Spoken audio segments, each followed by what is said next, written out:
कर्मजायो ह्य कर्मणः शरीरयात्रा पिचते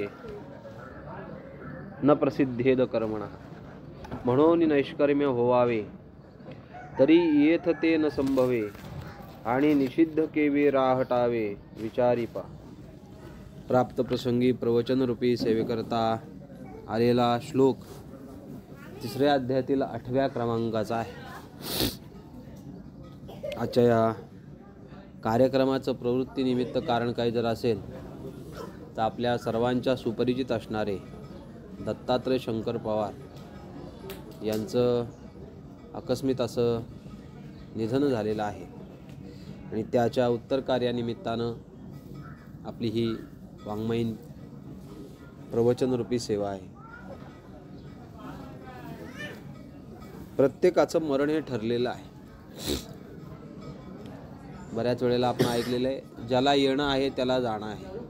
जी वस्तू उत्पन्न झाली तिचा कालाच्या ओघामध्ये नाश होणं. उपजेते नासे नासिले ते पुनरपी दिसे, हे घटिका यंत्र जैसे परिभ्रमेगा. किंवा जीर्ण वस्तूचा माणूस त्याग करतो आणि नवीन वस्तू माणूस घेतो, बरोबर की नाही.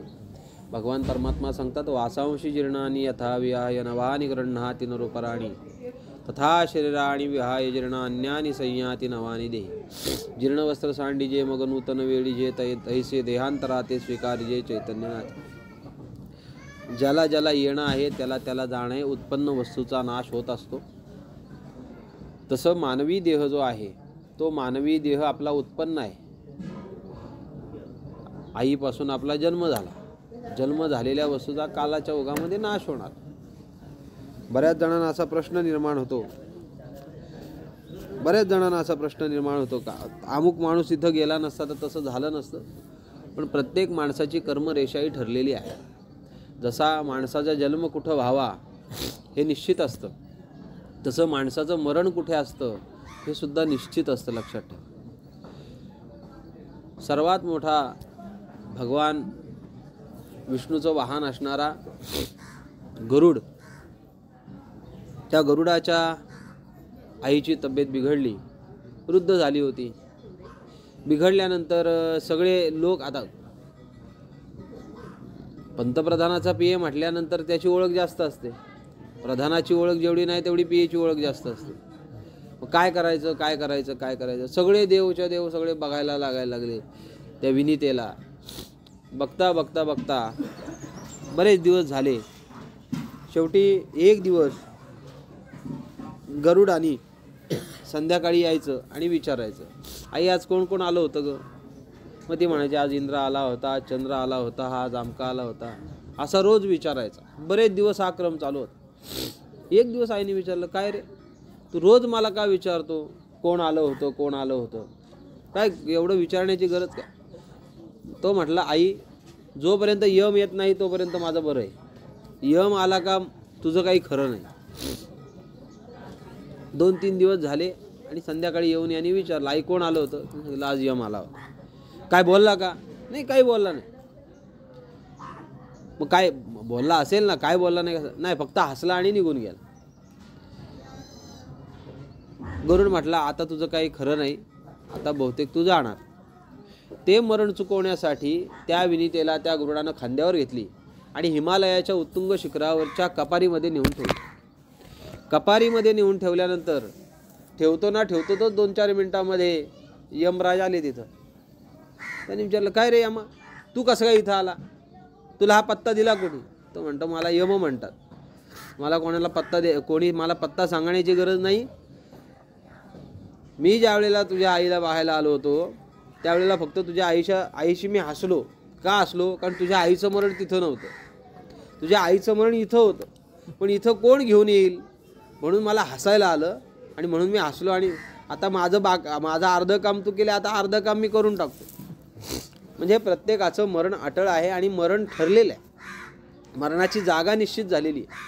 आपण ज्या वेळेला जन्माला आलो ना त्याच वेळेला आपल्या मरणाची जागा निश्चित झालेली आहे. लोकांना असं वाटतं जन्माला आलो म्हणजे मी फार जगेन. किती जगला यापेक्षा तो कसं जीवन जगला याला अत्यंत महत्त्व असतं. जन्म आणि मरण, जन्म आला का मरण आलं, मेला माणूस का पुन्हा जन्माचं गाठोडं सोबत आहेच. आगाव उपजणे आणि निमणे हे साचची जे का मानणे, तो जीव लोकू मी म्हणे संसार हान. माणसाच्या मागं हे जन्म मरण लागलेलं आहे. माणसाला जन्म काय आहे? मेला म्हणून. मरतो का? जन्माला आला म्हणून. जसं एखाद्या, त्याला बऱ्याच वेळेला मी दृष्टांत सांगितलेला आहे. घटिका यंत्र असतं, घटिका यंत्र. मगाशी आपण जी ओवी म्हटली ना, हे घटिका यंत्र जैसे परिभ्रमेगा. तर ते घटिका यंत्र पूर्वी घटका मापायचं यंत्र असायचं. तर त्या घटका मापायच्या यंत्रामध्ये अशा दोन्ही बाजूला काचेच्या वाट्या असायच्या आणि मध्ये त्याला एका नळीने जोडलेलं असायचं. ते घटिका यंत्राची वाळू उलटी केली, वाळू वरच्या साईडला गेली का ती हळूहळू हळूहळू वाळू ती खालच्या वाटीमध्ये साचली जायची. ती खालची वाटी भरली का एक घटका संपली का लगेच दुसरी घटका चालू व्हायची. आता लोकांचे घड्याळ आले. घटका यंत्र हे कधीच संपत नव्हतं. का संपत नव्हतं? कारण त्याला सेलच नव्हते ना. फुटल तरच ते मुक्त व्हायचं. जसं घटिका यंत्र हे सतत चालूच राहतं, ते बंद पडत नाही, तसं मनुष्य देहामध्ये जन्म आणि मरण हे माणसाला चुकत नाही. फक्त एक आहे. काय फरक आहे? मनुष्य देह प्राप्त झाल्यानंतर तो जर नित्य चांगल्या कर्माने वागला तर यदा कदाचित एखादा माणूस असा असतो का तो आपलं पुढचा जन्म चुकवू शकतो. पण बऱ्याच जणांना जन्म मरणाच्या या रहाटगाडग्यामध्ये अटकावं लागतं. का अटकावं लागतं? कारण कर्म शिल्लक राहतं म्हणून जन्म घ्यावा लागतो. आगा कर्मे जे उरावे तै तेही सुखदुःखी फळावे, तया ते भोगावया यावे देहा एका. कर्म शिल्लक राहिलं म्हणून देहाचा माणसाला अंगीकार करावा लागतो. एरवी मानवी जीवनाचं कर्म संपलं तर त्याला पुन्हा जन्म नाही. जन्मा नाही रे आणि तू पण कधी त्यांनी केलेलं कर्तव्य कर्म करून संपवलं तर. मग ते कर्तव्य कर्म संपवण्यासाठी मानवी देहाला कर्म करावंच लागतं ना. असा एकही माणूस नाही का जो कर्म करत नाही. प्रत्येकाला उठल्यापासून झोपेपर्यंत नाही, जन्माच्या अगोदरपासून मेल्यानंतर सुद्धा कर्म सोडत नाही. अहो, जिथं कर्माचा भाग देवांना चुकवता आला नाही तिथं आपण कसे काय चुकवणार? त्याला शनी महात्म्यामध्ये उभी आलेली आहे. कर्माच्या गती असती गहना, जे होणार ते कदा चुकेना, ते भोगल्या विण सुटेना देवादिका सर्वासी. कर्माच्या गती ह्या कोणाला चुकत नाही. तिथे देवादिकांना चुकल्या नाही. तेथ आलिया अदृष्टा आदिन शरीर, तेथ आलियाई हरिहर, अन्यथा न करवे अणुमात्र वेदशास्त्र संमत.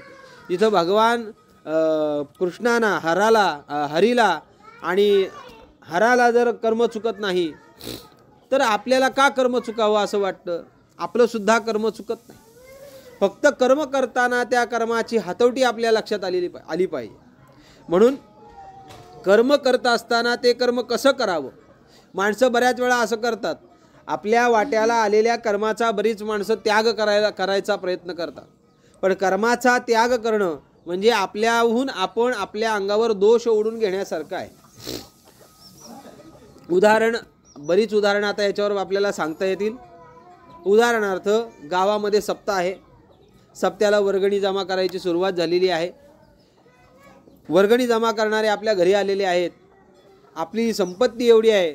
बाबा नेहमी सांगायचे, पेटवली तर 6 महिने जळत राहिली एवढी संपत्ती आहे. मंडळी वर्गणी मागायला आले, दान मागायला आले. आता यांनी सडळ हाताने दान करावं, 5-25 हजार रुपये द्यावेत. काय त्याचं काय अर्धी इस्टेट काय कमी होणार नाही. पण देताना हा 101 रुपये देतो.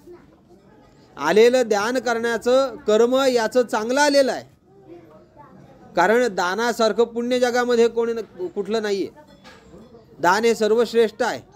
आता कुठलं दान श्रेष्ठ आहे याचे अनेक प्रकार शास्त्रामध्ये सांगितलेले आहे. पण दानाला अत्यंत किंमत आहे. आता ते पण लोक विकायला लागली, तो भाग सोडून द्या. कळलं तर बघा, नाही तर द्या सोडून. कुठलं दान आहे? मतदान. हे दानच आहे ना. दान शब्द वापरलाय त्याला. आता ते प्रत्येकाने विचार करायचा, विकायचं का तसं ठेवायचं का असं न विकता द्यायचं, तर तो जाता प्रश्न. पण दान म्हटलं का ते दान देत असताना निष्काम बुद्धीनं दान केलं पाहिजे. त्याचा 17व्या अध्यायामध्ये भगवंतानी बराच विस्तार केलेला आहे. तामस दान आहे, राजस दान आहे, सात्विक दान आहे. मला आता त्याचा विस्तार करायचा नाही. पण कर्म हे माणसाच्या वाट्याला आलेलं आहे. पण ते कर्म करत असताना कुठल्या कर्माला माणसानं प्राधान्य दिलं पाहिजे आणि कुठल्या कर्माला माणसाने दुय्यम स्थान दिलं पाहिजे हे माणसाला त्याचा विवेक जागृत झाला पाहिजे तर त्याला कळेल. पण मानवी बुद्धीमध्ये विवेक जागृत होत नाही आणि माणूस नको त्या कर्माला प्राधान्य देतो. उदाहरणार्थ, गावामध्ये चांगला कार्यक्रम चालू आहे, संध्याकाळी कीर्तन आहे आणि मित्रानं सिनेमाची तिकीटं काढलीत. काय करायचं मग? काय करायचं? कीर्तन काय रोजच चालू आहे हो. सिनेमा आत्ताच रिलीज झालाय, तो पाहायला गेलं पाहिजे. फसला. आणि एकदा माणूस कर्मात फसला का त्या कर्माचे साधक बाधक दोष माणसाला लागत असतात. आता अशी ही अनेक उदाहरणं तुम्ही निर्माण करू शकता. मला उदाहरणं सांगून वेळ घ्यायचा नाही, कारण आपल्याकडे वेळ फार कमी. म्हणून माणसानं कर्म करावं. शास्त्रानं सांगितलेलं आहे, कर्मानुगो गच्छती जीव एकहा. माणूस कर्माच्या अधीन आहे. माणूस कर्म चुकवू शकत नाही. ते त्याच्या पाट्यालाच पुजलेलं आहे. ते माणसाला कधी चुकवता येत नाही. पण ते कर्म कसं करायचं हे माणूस ठरवू शकतो. ते कर्म कसं करायचं तर ते त्या माणसाच्या कर्तृत्वावर अवलंबून आहे. म्हणून कर्माच्या फलाचा विचार माणसाच्या हातात नाही आहे, पण कर्म कसं करायचं याचा विचार माणसाच्या हातात आहे. उदाहरणार्थ, तुमच्या समोर एखाद्या गाईला जर एखादा वाघ खात असेल तर काय केलं पाहिजे? त्या गाईला वाचवावं का गाईला खाऊन द्यावी हे तुमच्या हातात आहे. त्या वाघाला मारणं, गाईला वाचवणं का वाघाला खाऊन देणं या तुमच्या विवेकावर पुढचं कर्म अवलंबून आहे. का गाईला का वाचवायची, वाघाला का मारायचं? त्याची कारण आहेत. वाघ हा हिंस्र प्राणी आहे, गाय ही सात्विक आहे, बरोबर आहे. पण विषय असा आहे, गाईला आपल्या संस्कृतीमध्ये गोमाता म्हटलेलं आहे. काय म्हटलेलं आहे?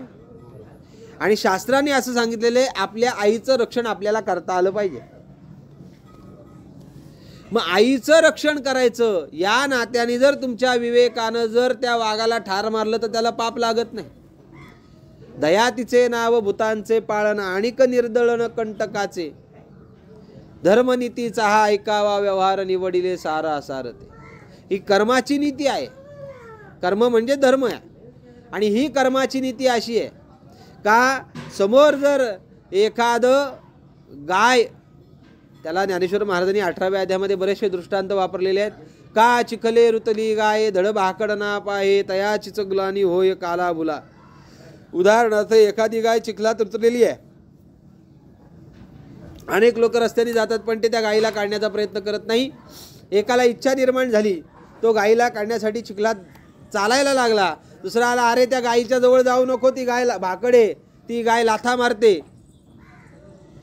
मग त्यांनी त्या गायीला काढायचं थांबावं का? शास्त्र म्हणतं थांबू नये. ज्ञानेश्वर महाराज म्हणतात ना, थांबायचं नाही. धड भाकड ना पाहे, ती चांगली आहे का भाकड आहे हे पाहायचं नाही. तुझं कर्म आहे त्या गायीला त्या चिखलातनं बाहेर काढणं. म्हणून शास्त्रानं कर्माचे दोन प्रकार केले, एक विहित कर्म आणि एक नियत कर्म. विहित कर्म म्हणजे विधीनं सांगितलेलं कर्म, विधीनं शास्त्रानं सांगितलेलं कर्म त्याला विहित कर्म म्हणतात. आणि दुसरे नियत कर्म, जे नीती शिकवते. दोन्ही शास्त्रच आहेत, पण ते कळण्यासाठी आपल्याला नीतिशास्त्र आणि शास्त्र याच्यामध्ये फरक आहे. म्हणून भगवान परमात्म्याने विचार मांडताना असं म्हणतात, तस्मात् शास्त्रम प्रमाणन्ते कार्य व्यवस्थित हो, ज्ञात्वा शास्त्र विधानोक्त कर्म कर्तुर्मी आरसी. माणसाला कर्म हे अटळ आहे. मग ते कर्म कसं केलं पाहिजे? भगवान परमात्मा सांगतात, नियतम कुरु कर्मत्वम. माणसानं नियतीनं कर्म केलं पाहिजे, नीतीनं कर्म केलं पाहिजे. लोक सध्या नीती विसरलीत, लोक सध्या अनितीनं वागायला लागलेत. का वागायला लागली त्याची बरेच कारणं शास्त्राने सांगितलेली आहेत. मानवी जीवनामध्ये दुःख येण्याचं कारण आहे माणसाच्या राहण्यामध्ये ताल नाही. आणि राहाणी ठाव नाही आणि ताल नाही. या दोन गोष्टीमुळे माणूस नीती विसरलेला आहे. कारण सध्या मानवी बुद्धी एवढी स्वार्थी झालेली आहे का त्या स्वार्थतेला काही पारावार राहिलेला नाही. म्हणून नीतीनं माणसानं जगलं पाहिजे, म्हणजे नीतीनं शास्त्रानं जगलं पाहिजे. माणसं तिथंच विसरतात. मानवी जीवनामध्ये माणूस जर नीती विसरला तर त्याला दुःखाला सामोरं जावं लागतं. असता सर्व सुखाचा थारा मोडला, दीपा सवे हरपला प्रकाशुनाथ. नीती माणसं विसरली, धर्म माणसं विसरली. माणसानं जगावं कसं, माणसानं मरावं कसं, माणसानं जन्मावं कसं हे शास्त्रानं सांगितलेलं आहे. आता जन्म आपल्या हातात नाही आहे, जन्माला आलो आपण, पण आपल्या हातात मरण आहे. मानवी जीवनामध्ये मरण चांगलं यावं असं वाटत असेल तर माणसानं आयुष्यभरामध्ये कर्म चांगली केली पाहिजे. ज्या वेळेला माणूस चांगली कर्म करेल त्यावेळेला त्याला चांगलं मरण येतं. नाहीतर एवढे महिने, वर्ष, 10 वर्ष, 5 वर्ष काही काही लोक अंथरुणाला खेळून असतात. घरची लोक वैतागतात, पाहुणे वैतागतात, पण हा काही मरत नाही. पक्क बाबळीचं खोड असतं का, आयुष्यभर कर्म तसं केलं म्हणून. पण काही लोकांना मरण लवकर येतं. भगवंताच्या नामचिंतनात मरण येतं. का येतं? कारण आयुष्यभर परमार्थ केलाय, आयुष्यभर भगवंताच्या चिंतनाची कास धरले म्हणून तसं आहे. म्हणून नियतीने जे कर्म सांगितलेलं आहे. मग नियतीने काय कर्म सांगितली? ज्ञानेश्वरी वाचा म्हणजे आपल्या लक्षात येईल. नीतीने जी कर्म सांगितलेली आहे, शास्त्राने जी कर्म सांगितलेली आहेत, त्या कर्मानुसार आपण आपलं जीवन जगलं पाहिजे.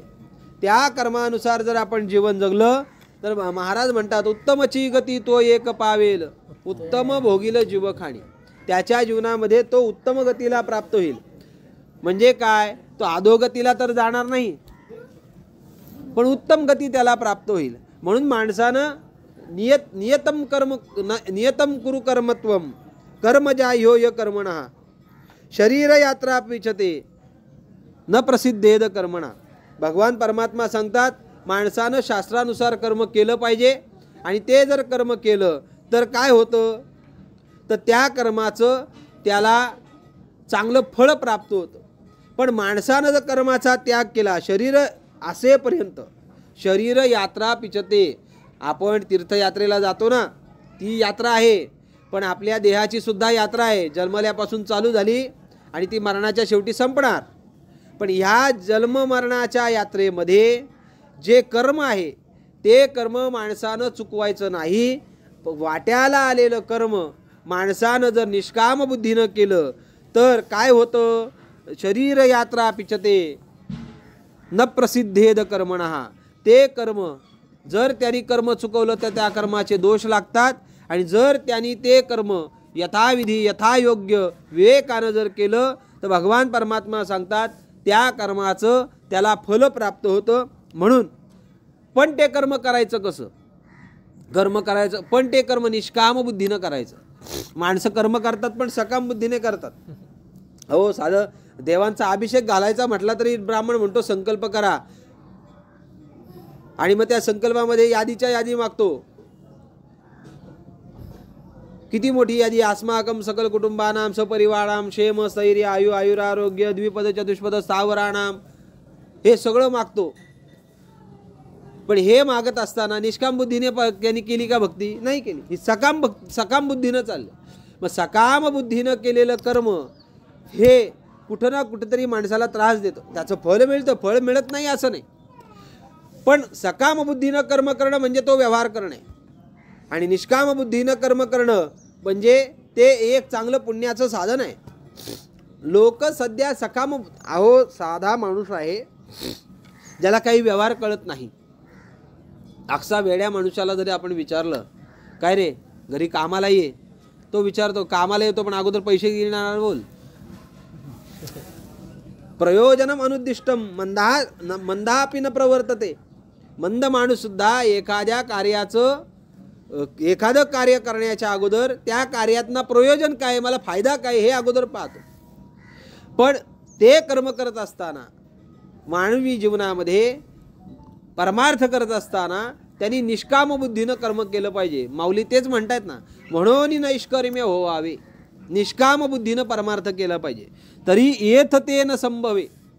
पण माणसाला ते लक्षातच येत नाही का, त्याच्याकडे विवेक नसतो. आणि निषिद्ध केवी रहाटावे विचारी पा, म्हणजे माणसानं नैष्कर्म्य बुद्धीनं परमार्थ करावा, त्याचा विवेक जागृत व्हावा. जर विवेक जागृत झाला नाही तर तो काय करतो, निषिद्ध कर्म करायच्या मागं लागतो. आणि निषिद्ध कर्म म्हणजे शास्त्रविरुद्ध कर्म जे आहे त्याला निषिद्ध कर्म म्हणतात. ते जर निषिद्ध कर्म करत तो बसला तर त्याला काही चांगलं फळ मिळणार आहे का? त्यांनी त्याचा विचार केला पाहिजे. आपण कुठलं कर्म केलं पाहिजे, कुठलं कर्म करू नये, अशी या कर्माची हतवटी आहे. आणि या कर्माच्या हटवटीमध्ये मानवी जीवनामध्ये कर्म कसं केलं पाहिजे या कर्माचा विचार विवेकानं आपण शोधला पाहिजे. मी तू हा विचार विवेके शोधावा, अशा महाराजांच्या म्हणण्याप्रमाणे मानवी जीवनामध्ये विवेकाची जागृती करून माणसानं नीतीनं कर्म केलं पाहिजे, शास्त्रानुसार कर्म करावं. आणि आलेल्या कर्माचा त्याग न करता आलेलं कर्म हे कर्म करत असताना त्या कर्माच्या ठिकाणी कर्तृत्व बुद्धी नसली पाहिजे. कारण कर्माच्या ठिकाणी जर कर्तृत्व बुद्धी आली तर ते कर्म त्याला भोक्तृत्व बुद्धीला कारण ठरतं. आणि एकदा भोक्तृत्व बुद्धी जागी झाली का ती भोक्तृत्व बुद्धी त्याला त्या कर्माच्या साधक बाधक दोषाला कारण ठरते. म्हणून मानवी जीवनामध्ये नैष्कर्म्य व्हावे. म्हणून महाराजांनी सांगितलं त्या कर्माचे साधक बाधक दोष पत्करण्यापेक्षा आलेलं कर्म त्या भगवंताला, केलेलं कर्म भगवंताला सोपून द्यायचं. सोपा विचार आहे. दिवसभर आपण कर्म करतो, जे खोटं बोलत असेल, काय व्यवहार करत असू, काय जे काही कर्म करत असू ते करत असू, पासनाज्ञापर्यंत जे काही कर्म करतो, पण झोपताना देवाला हात जोडायचे आणि देवाला प्रार्थना करायची, देवा मी जे काही सकाळपासता जे काही कर्म केले असतील ते सर्व कर्म हे तुझ्याकडं मी समर्पण करतो. हे कर्म मी केले नाहीत, हे कर्म माझ्याकडनं तू करून घेतले, अशी देवाला प्रार्थना करायची आणि झोपायचं.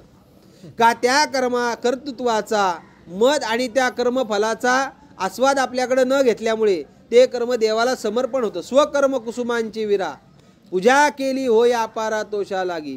म्हणून नैष्कर्म्य बुद्धीनं कर्म करायचं, त्यातनं काही मिळेल याची अपेक्षा नाही ठेवायची. म्हणून नैष्कर्म्य व्हावे तरी येत ते न संभवे, आणि निषिद्ध केवी रहाटावे विचारी पा. झालेली वाक्पुष्परूपी सेवा प्रभू परमात्म्याच्या चरणविंदावर, ब्रह्मनील श्री गुरु महाराजांच्या चरणविंदावर, मातोश्रींच्या चरणविंदावर, आपण सर्व मातृपितृतुल्य श्रोत्यांच्या चरणविंदावर समर्पित करतो आणि माझ्या वाणीला इथे पूर्ण विराम देतो.